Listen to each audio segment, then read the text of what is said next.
बिस्मिल्लाहिर्रहमानिर्रहीम। इन्नल्लाह व मलाइकतहु युसल्लूना अलन नबी या अय्युहल्लज़ीना आमनु सल्लु अलैहि व सल्लिमु तस्लीमा। अल्लाहुम्मा सल्लि अला मुहम्मद व आले मुहम्मद। मोहतरम नाज़रीन, मैं हूँ आपका मेज़बान Hakeem Dilshad Hussain Tabassum, member American infertility association USA। मोहतरम नाज़रीन, हस्ब साबिक आज भी हमारे पास ढेरों मुफीद मालूमात मौजूद हैं जो बेऔलाद मरीज़ों के लिए यकीनन एक उम्मीद का पैगाम होंगे। मोहतरम नाज़रीन, हमारी दुआ है कि हर आंगन औलाद की खुशियों से महकता रहे, लेकिन अगर खुदा न खास्ता आप में से कोई भी कपल औलाद जैसी नेमत से महरूम है तो हमारी तिबी तहकीक से ज़रूर फ़ायदा उठाइए। हमारे इस प्रोग्राम की अहम डिस्कशन चलती रहेंगी। आपसे गुजारिश है कि हमारे इस प्रोग्राम को सब्सक्राइब करें, लाइक करें, शेयर करें ताकि हमारी आने वाली तमाम वीडियोस आप तक आसानी से पहुंच सकें। आज का हमारा मौजू बहुत ही अहमियत का हामिल है। मेरे पास अक्सर फ़ोन आते हैं और बेशतर लोग मेरे मतों पर भी तशरीफ़ लाते हैं और अपनी तकलीफ़ और दुख का इजहार करते हैं, मायूस होकर गमगीन आवाज़ में बात करते हैं और अक्सर मरीज़ों की आंखों में मैंने नमी भी देखी है। ये तमाम मरीज़ स्पर्म के किसी न किसी मर्ज़ में मुब्तला होते हैं, जैसे कि एज़ोस्पर्मिया है, इसका मतलब है नील स्पर्म काउंट। ओलिगोस्पर्मिया, इसका मतलब है स्पर्म की मिकदार का कम होना। नेक्रोस्पर्मिया, इसका मतलब है कि स्पर्म मौजूद हैं लेकिन तमाम के तमाम डेड हैं। इसके साथ एक और मर्ज़ का नाम शामिल करता हूँ जिसका नाम है टेट्रोस्पर्मिया। इसका मतलब होता है कि स्पर्म अपनी जिस्मानी साखत के हिसाब से नॉर्मल प्रोड्यूस नहीं हो रहे, मतलब या हेड नहीं है या दुम नहीं है या उसका धड़ नहीं है। इसके अलावा BCO अमराज हैं जो स्पर्म की कमी के हवाले से मुख्तलिफ नामों से मंसूब हैं, जिनकी मुख्तसर सी तफसील बयान करना मैं ज़रूरी समझता हूँ। जैसा कि मैंने पहले जिक्र कर दिया है, एक मर्ज़ है एज़ोस्पर्मिया, इसका मतलब है स्पर्म का पैदा ना होना। एक मर्ज़ है ओलिगोस्पर्मिया, जिसका मतलब है स्पर्म की मिकदार का कम होना। एक मर्ज़ है जिसको हम नेक्रोस्पर्मिया कहते हैं, इसका मतलब होता है स्पर्म मुर्दा पैदा होना। इसके साथ एक मर्ज़ और है, उसकी तफसील मैं आपको बता रहा हूँ, हाइपोस्पर्मिया। ये भी एक मर्ज़ है जिसके अंदर मनी इंतहाई कम मिकदार में पैदा होती है। ग्लोबोस्पर्मिया, ये वो मर्ज़ है जिसमें सिर्फ स्पर्म के सर पैदा होते हैं। स्पर्मेटोजून, ये वो मर्ज़ है जिसमें सिर्फ एक स्पर्म पैदा होता है। क्रिप्टोस्पर्मिया, इसका मतलब है कि कुछ स्पर्म पैदा हो रहे हैं। लीकोस्पर्मिया, इसका मतलब होता है कि खून के ज़रात, इसके अंदर खून के सफ़ेद ज़रात काफ़ी मिकदार में आ रहे हैं। पाइसोस्पर्मिया, इसका मतलब होता है कि मनी के अंदर पीप या पसल की मिकदार बहुत ज़्यादा है। एस्टोनोजोस्पर्मिया, इसका मतलब होता है कमज़ोर हरकत वाले स्पर्म का पैदा होना। नोरोमोजोस्पर्मिया, इसका मतलब होता है स्पर्म की खराबी और इंतहाई मामूली हरकत वाले स्पर्म का पैदा होना। नेक्रोजोस्पर्मिया, स्पर्म मुर्दा भी हैं और कमज़ोर हरकत वाले भी हैं। ग्लोबोजोस्पर्मिया, इसका मतलब है स्पर्म का हेड भी पैदा हुआ है, यानी कि स्पर्म का सिर्फ हेड पैदा हो रहा है लेकिन इंतहाई कमज़ोर भी है, मूवमेंट उसमें नहीं है। इसके साथ एक मर्द और ऐड करता चलूँ, वो है एस्टिनोटेट्रोसोस्पर्मिया। इसका मतलब है कमज़ोर हरकत वाले नामुकम्मल जिस्म वाले स्पर्म का पैदा होना। तो ये तफसील मैंने मुख्तलिफ बीमारियों के हवाले से इसलिए बता दी है ताकि अगर आप इनमें से किसी भी एक मर्ज़ में मुब्तला हैं तो उनके पीछे कौन सी बीमारियाँ हो सकती हैं। तो मेरे मतलब पर जो मरीज़ मुझसे मुखातब होकर अक्सर ये बात करते हैं कि जनाब मोहतरम हकीम साहब, अरसा कई सालों से स्पर्म के अमराज में मुब्तला थे, कई साल मुख्तलिफ जगहों पर इलाज किया मगर कोई फ़ायदा नहीं हुआ और थक आकर हम घर बैठ गए। फिर कभी हिम्मत की, कभी इलाज करा लिया, फिर किसी मुआलिज के कहने पर हमने टेस्टिस का अल्ट्रासाउंड करवाया तो मालूम हुआ मुझे वेरिकोसील का प्रॉब्लम है। तो फिर किसी मुआलिज के कहने पर मैंने अपने टेस्टिस का अल्ट्रासाउंड करवाया तो मुझे मालूम हुआ कि मुझे हाइड्रोसिल का प्रॉब्लम है। यहाँ पर मैं बात रोक कर एक इंतहाई ज़रूरी बात करना चाहता हूँ, और वो ये है कि मैंने अपने अक्सर प्रोग्रामों में इस बात का तज़किरा किया है, कर चुका हूँ कि अगर आपको स्पर्म के मुतल्लिक़ कोई भी प्रॉब्लम है, जिनका जिक्र मैं कर चुका हूँ और उनके मुख्तलिफ नामों से मैं जिक्र कर चुका हूँ, तो कोई भी स्पर्म का मर्ज़ है, किसी भी हवाले से स्पर्म के प्रॉब्लम में मुब्तला है, तो बिला ताख़ीर अपने टेस्टिस, जिसको हम खुसिये भी कहते हैं, फोते भी कहते हैं या कपूरे भी कहते हैं, तो इनका अल्ट्रासाउंड आप करवाइए। मेडिकली टर्म्स में इसको हम कहते हैं स्कोटल अल्ट्रासाउंड या स्कोटम अल्ट्रासाउंड। तो ये सिर्फ ये एक सिंगल टेस्ट 95% मरीजों के स्पर्म से मुतल्लिक़, स्पर्म नहीं है, स्पर्म कम है, मुर्दा है, या स्पर्म के मतलब कोई भी मर्ज़ है, तो ये एक सिंगल टेस्ट आपको बता देगा कि आपके यहाँ ये जो स्पर्म का प्रॉब्लम है ये क्यों है। तो जिस वक़्त आपकी तशख़ीस हो जाएगी तो आपका इंतहाई कीमती वक़्त और आपका पैसा बच जाएगा। मेरे पास अक्सरियत में वो मरीज़ आते हैं जो 10 से 15 साल से स्पर्म के किसी न किसी मर्ज़ में मुब्तला होते हैं, लेकिन किसी भी मुआलिज ने उनको अल्ट्रासाउंड तजवीज़ नहीं किया होता। और जब मैं उनका अल्ट्रासाउंड करवाता हूँ तो अल्ट्रासाउंड में मर्ज़ की वजाहत हो जाती है, जैसे वेरिकोसील है, हाइड्रोसील है, एपिडिडमाइटिस है और दीगर अमराज हैं। चूँकि मेरा इस वक्त का मौजू वेरिकोसील हाइड्रोसील है तो मैं इसी पर इक्तफा करता हूँ। तो किसी न किसी एक मर्ज़ की तशख़ीस हो जाती है। रेयर केसेस होते हैं कि एक ही वक्त में वेरिकोसील भी है, हाइड्रोसील भी है, ये तादाद कम है। तो ज़्यादातर यही है कि अगर वेरिकोसील है तो फिर हाइड्रोसील नहीं है, या हाइड्रोसील है या वेरिकोसील नहीं।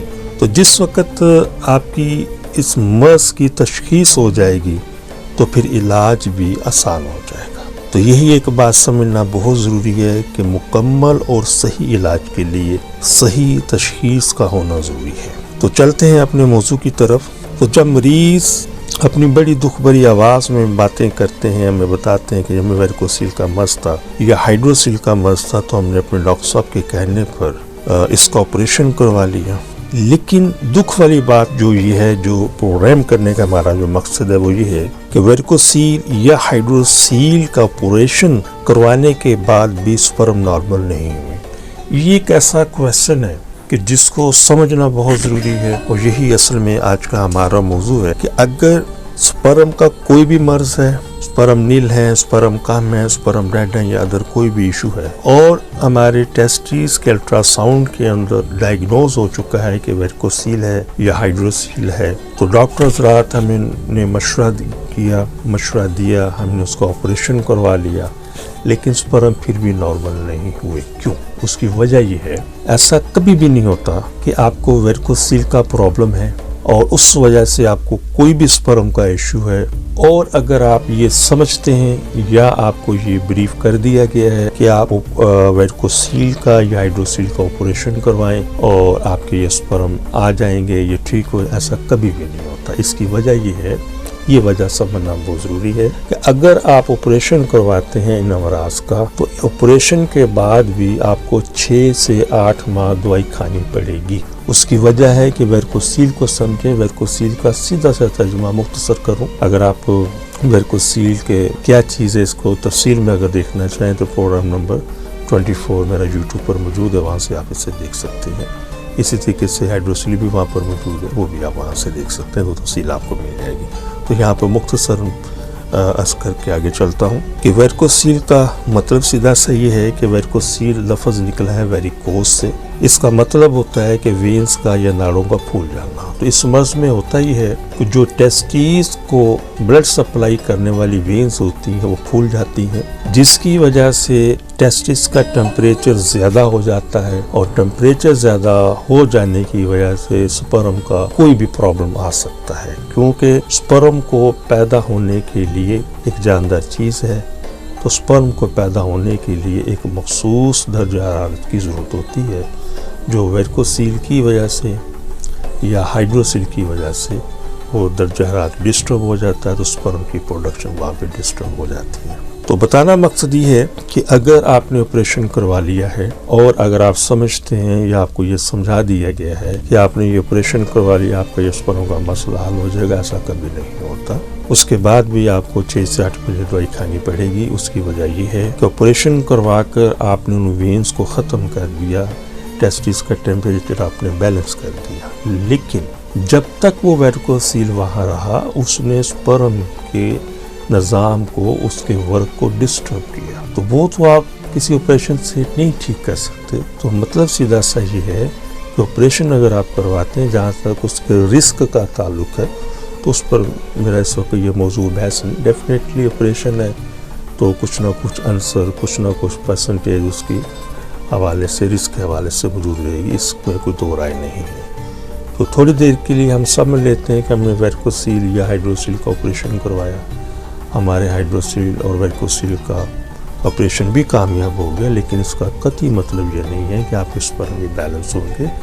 اس کی وجہ یہ ہے کہ جس وقت آپ نے ہائیڈروسیل کا مطلب یہ ہوتا ہے کہ ٹیسٹس کے اندر پانی آ جانا، اس کی وجہ سے ٹیمپریچر ٹیسٹس کا لو ہو جاتا ہے. ویریکوسیل کا مطلب ہوتا ہے خون کی مقدار ٹیسٹس میں بڑھ جاتی ہے، جس کا مطلب ہوتا ہے کہ ٹیسٹس کا ٹیمپریچر زیادہ ہو گیا ہے. ان دونوں صورتوں کے اندر جب آپ نے آپریشن کروایا تو یہ دونوں چیزیں ختم ہو گئیں، اور سپرم کی بحالی کے لیے آپ کو 6 سے 8 ماہ دوائی کھانا پڑے گی. ساری بات کا مختصر آنسر یہ ہے کہ آپریشن کے بعد بھی آپ کو 6 سے 8 ماہ دوائی کھانی پڑے گی. بعض مریضوں کو اس سے زیادہ ٹائم بھی لگ سکتا ہے، تو پھر کہیں جا کر آپ کے سپرم بیلنس ہو سکتے ہیں یا بیلنس ہونے کی طرف وہ آ سکتے ہیں. لیکن اگر آپ یہ سمجھتے ہیں کہ آپریشن کروا لینے سے آپ کے سپرم بحال ہو جائیں گے، آ جائیں گے، ان کی مقدار ٹھیک ہو، ایسا کبھی بھی نہیں ہوتا.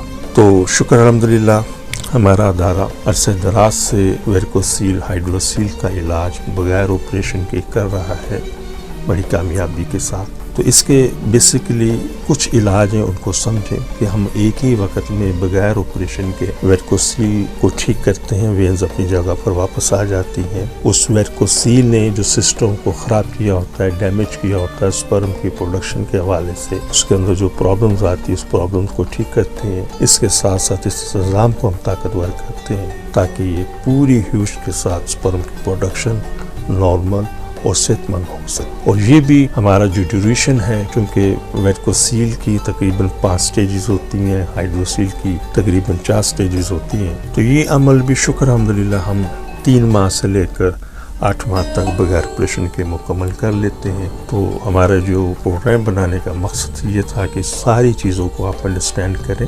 مشورہ کریں، بات چیت کریں. گوگل موجود آپ کے پاس ہے، نیٹ پر جائیں، اس کو سرچ کریں. سب چیزیں کرنے کے بعد پھر آپ فائنل کریں. تو انشاءاللہ یہ سب چیزیں بغیر آپریشن کے میڈیکیشن کے ساتھ ایک ہی وقت میں ہو جائیں گی کہ آپ کے یہ مرض بھی ٹھیک ہوں گے اور آپ کے سپرم کے مسائل بھی ٹھیک ہوں گے. ہمارے علم میں کچھ باتیں اور بھی ہیں، ان کا تذکرہ مختصراً میں کرتا چلوں. وہ یہ ہے کہ مارکیٹ کے اندر ویریکوسیل کے حوالے سے آپریشن کے ساتھ ساتھ مختلف ٹیکنیک بھی موجود ہیں، مختلف نام ہیں ان کے. ہائیڈروسیل آپریشن کے علاوہ کچھ مختلف ٹیکنیکس بھی مارکیٹ میں آ گئی ہیں جو اویلیبل ہیں. جو بھی ٹیکنیک آپ اپلائی کرتے ہیں آپریشن یا آپریشن کے بغیر، تو ایک چیز اچھے طریقے سے ذہن نشین کر لیجیے کہ صرف اور صرف ان ٹیکنیک کے استعمال سے یہ چیزیں ختم تو ہو سکتی ہیں، لیکن سپرم بحال نہیں ہو سکتے. تو سپرم کی بحالی کے لیے ہر صورت آپ کو آپریشن کے بعد یا ان ٹیکنیکس کو اپلائی کرنے کے بعد آپ کو ہر صورت آپ کو میڈیکیشن کرنی پڑے گی. شکر الحمدللہ ہمارا ادارہ یہ پچھلے 38 سال سے زیادہ عرصے سے ایسے تمام مریضوں کا بڑی کامیابی سے علاج کر رہا ہے، مختصر ٹائم میں بھی اور کچھ زیادہ ٹائم کے اندر بھی یہ علاج بالکل بغیر کسی رسک کے موجود ہے. اور میں آخر میں ایک مرتبہ پھر یاددہانی کے لیے دوبارہ بات کرتا چلوں کہ اگر کوئی بھی مریض ایسا ہے کہ سپرم کے حوالے سے اگر اس کو کوئی ایشو ہے تو انہیں چاہیے فوراً سے پہلے اپنا ٹیسٹس کا الٹراساؤنڈ کروائیں، اور اس میں اگر کوئی مرض کی شناخت ہوتی ہے جیسے ویریکوسیل ہے، ہائیڈروسیل ہے، ایپیڈیڈیمائٹس ہے، اورکائٹس ہے، اور بہت سارے اس میں امراض ہیں، تو اس تشخیص کے مطابق اس کا علاج کریں. اگر اس کے اندر کوئی ایسا مرض سامنے آتا ہے جس میں ڈاکٹر صاحب کو مشورہ دیں کہ جو آپ اس کو آپریشن کروائیں، تو آپ سے مؤدبانہ گزارش ہے کہ آپ یہ عمل کرنے سے پہلے ہم سے ضرور ملیں، ہم سے ضرور مشورہ کریں. انشاءاللہ بہت بہتر آپ کی رہنمائی کریں گے، اور انشاءاللہ آپریشن جیسے ان مسائل سے آپ کی جان چھوٹ جائے گی، اور انشاءاللہ ایک مختصر ٹائم کے اندر بغیر آپریشن کے ویریکوسیل، ہائیڈروسیل، ایپیڈیڈیمائٹس اور کائٹس اور جتنے بھی امراض ہیں، شکر الحمدللہ وہ ہماری ہربس نیچرل ہربل میڈیسن سے یہ ٹھیک ہو جائیں گی، اس پر ہم بھی نارمل ہو جائیں گے. تو آخر میں ایک بات مزید اس میں ایڈ کرتا چلوں، اور وہ یہ ہے کہ میں نے کوشش کی ہے کہ اس مختصر وقت کے اندر کچھ چیزوں کو آپ کو گوش گزار کر سکوں. کوئی بھی موضوع آپ لے لیں دنیا میں، تو اس پر جتنا مرضی آپ بات کریں، جتنا مرضی اس پر آپ گفتگو کریں، کہیں نہ کہیں کچھ کمی رہتی ہے. تو ہمیں بھی کوشش کرنی چاہیے، کرتے ہیں کہ ہم مختصر وقت کے اندر ان سب چیزوں کو آپ کے سامنے رکھ سکیں. تو کسی بھی حوالے سے کوئی تشنگی آپ کو ہو، کوئی چیز سمجھنا چاہتے ہیں، مزید اس پر کوئی رہنمائی آپ چاہتے ہیں، تو میرے فون نمبر واٹس ایپ موجود ہیں، آپ ہم سے رابطہ کریں. انشاءاللہ بہترین آپ کو رہنمائی کی جائے گی، آپ کو بتایا جائے گا، اور انشاءاللہ آپ ٹھیک ہوں گے. تو بہت ساری دعاؤں کے ساتھ السلام علیکم. محترم ناظرین، ہماری دعا ہے کہ ہر آنگن اولاد کی خوشیوں سے مہکتا رہے. لیکن اگر خدا نخواستہ کوئی بھی کپل ابھی تک اولاد جیسی نعمت سے محروم ہے، تو ہماری طبی تحقیق سے ضرور فائدہ اٹھائیے. اور وہ خواتین و حضرات جنہیں ڈاکٹر حضرات نے IVF، IUI، ICSI یا دیگر کسی بھی حوالے سے ٹیسٹ بیبی کا مشورہ دیا ہے، تو ہماری ان سے بڑی مؤدبانہ گزارش ہے کہ ان تمام چیزوں سے، ان تمام سلسلوں سے پہلے ایک مرتبہ ہم سے ضرور کنسلٹ کریں. انشاءاللہ ان چیزوں کی ضرورت باقی نہیں رہے گی. اب میں آپ سے اجازت چاہوں گا اپنے اس پروگرام سے. تو دوبارہ ایک پھر عرض کرتا چلوں کہ اگر کسی بھی حوالے سے اگر کوئی چیز آپ پوچھنا چاہیں، تو آپ مجھ سے فون پر رابطہ کر سکتے ہیں، یا وقت لے کر میرے کلینک پر تشریف لا سکتے ہیں. اپنی دعا میں یاد رکھیے گا. بہت شکریہ. السلام علیکم ورحمۃ اللہ وبرکاتہ. پاکستان زندہ باد. آپ سے گزارش ہے کہ ہمارے اس پروگرام کو سبسکرائب کریں، لائک کریں، شیئر کریں، تاکہ ہماری آنے والی تمام ویڈیوز آپ تک آسانی سے پہنچ سکیں.